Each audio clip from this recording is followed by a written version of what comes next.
সবাইকেই good morning জানাই। তো সকালবেলা ছেলেকে ঘুম থেকে তুলে হাতে ব্রাশ ধরিয়ে দিয়েছি, আর এইদিকে আমি কাজে লেগে পড়েছি।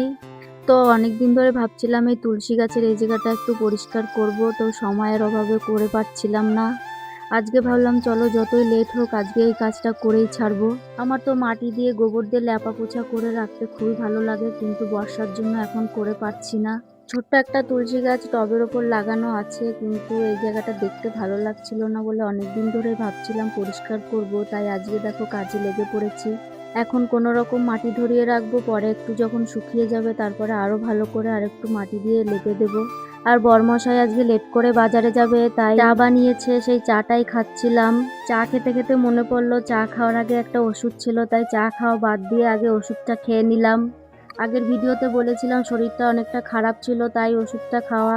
এখন শরীরটা অনেকটাই ভালো আছে। তো তারপরে দেখো ছেলেকে রেডি করে স্কুলে নিয়ে যাওয়ার পথে বাবা ডেকে এই ফল দুটো দিল। বাড়ি এসে দেখছি আনারস এনেছিল, এবছরে প্রথম আনারস খেলাম।